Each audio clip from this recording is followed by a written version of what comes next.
Hello everybody, it is March 15th, 2013, weekly wrap-up. And I wanted to talk a little bit about some of the things that were posted on the forum. One thing that was posted on the forum was a clip of a person explaining how to tune the guitar by vocalizing the notes. And I found it very interesting and wanted to comment on that as far as what I think about that. First of all, the person that's doing this, he is a person who breaks down harmonies. You can see him, he breaks down all kinds of songs. He has obviously a very good ear because of all the harmony parts that he's singing. So I think he's taking a little bit for granted in a way. But anybody could learn his trick, what he's talking about, and I agree. You know, any guitar player who has played the guitar for any length of time starts to really hear the notes.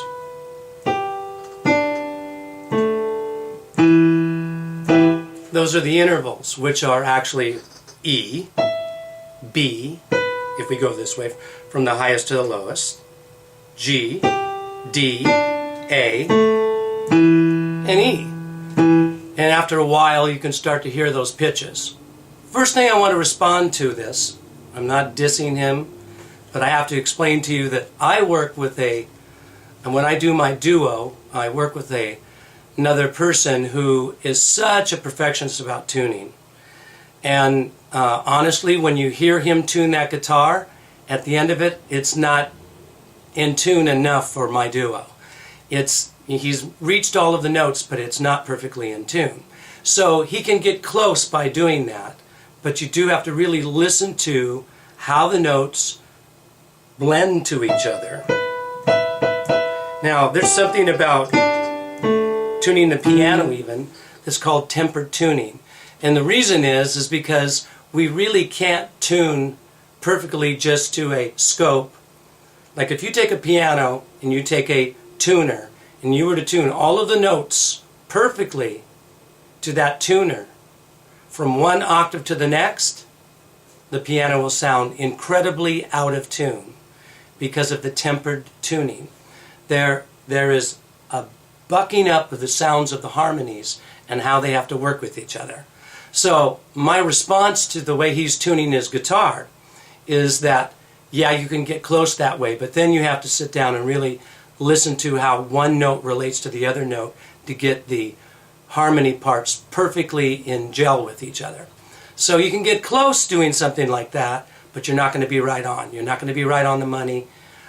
When I listened to his guitar at the end of that, I was going, ooh, there's notes that are still not sort of bucking up. And in my duo, when I'm working with Frank, we really take the time out to tune the guitars. That's a big deal for us to get everything perfectly in tune before we start playing. Now, another topic posted on the forum was Buddy singing Redeemed. And we're getting a lot of hits on that. Everybody's checking that out. I just want to respond to you, Buddy. You have been such a great example of listening to the site, practicing the lessons, applying what it is that I'm talking about in the lessons, posting songs on the forum. It's all great. And I think you just did great on that song. Very, very good job. Again, so easy to hear the growth from what you were doing a year ago to what you sound like now. That song was well polished, and again, you always have such a flair for setting the camera the right way, to get some interesting look as you're doing it. And, you sang the song quite well. From bottom to top, there was really no issue of range. You had no problem hitting any note in the song. Besides having no problem hitting any note in the song, as I said, you were right on pitch-wise.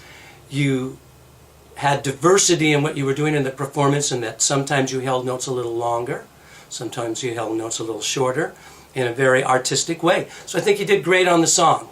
That's my response to the song. Just in case you thought I wasn't watching, because I hadn't written anything on the forum yet to respond to it. So anyway, I commend you for that. You're doing quite well, and I encourage others to do it. Please, come on, some of you guys on the forum, do it. Let me hear you sing. Practice these lessons. Get in, do a song. Maybe I can refer you right back to the lessons about things that you could do to make yourself better. And we can all learn simultaneously. So I encourage that kind of activity on the website constantly. Now, how about the musical tip of the week here, both for everybody on the website as well as YouTubers who are not on our website but are on the YouTube channel. So I want to talk a little bit about piano exercises, and to talk about the difference between a piano exercise and a vocalese exercise. Pretty obvious, it might seem at first, but I want to first of all talk about a particular piano exercise. This one is called the chromatic scale. That just went up 1 octave, or now 2 octaves.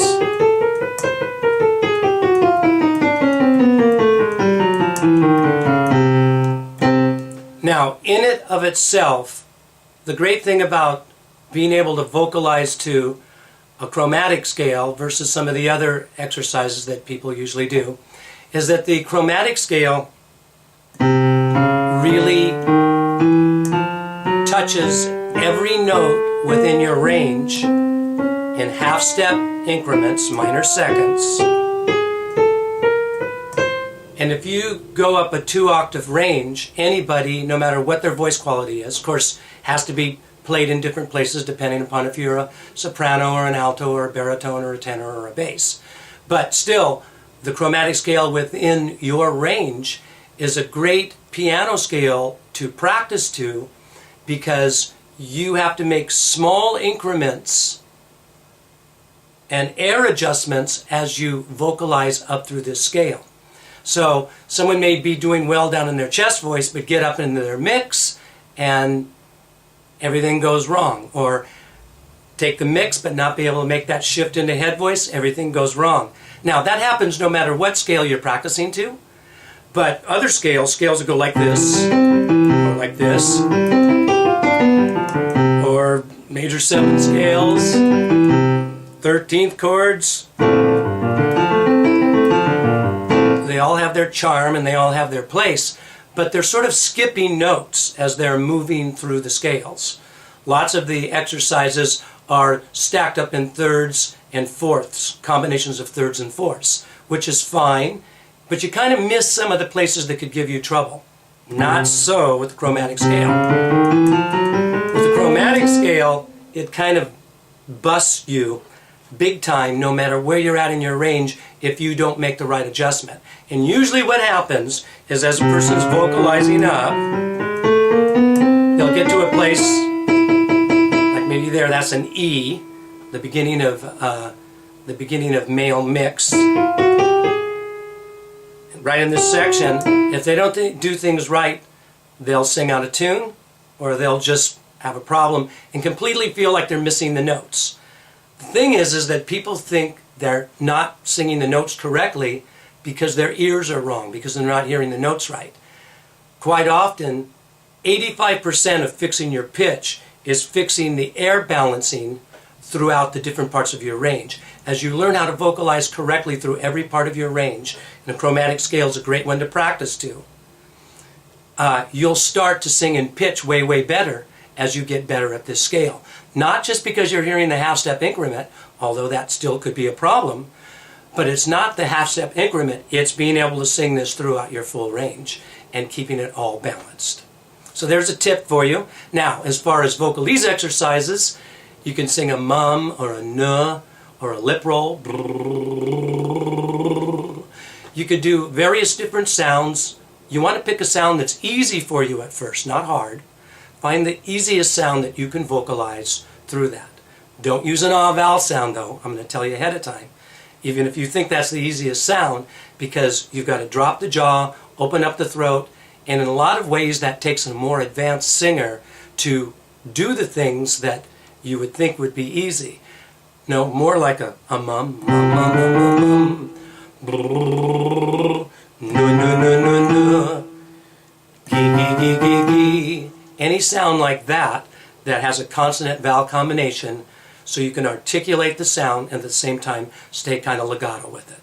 So there's a little tip for everybody. Also, please remember to subscribe to our YouTube channel if this is the first time that you're on. And what you'll get from that is you'll get all our latest updates. Give us a thumbs up if you like this video. Make a comment. And remember to visit totallyvocals.com where all the real action is, right? Using one of the links below this video, you can get there nice and quick. No problem. Now, if you're a beginner, we have a beginning 10 free video lessons. So come on over to the site, sign up for that, and get started in your quest and journey to become a vocalist. If you're an old-timer with us, I hope you're enjoying things. I'll keep bringing you information for this passion of mine and yours, singing.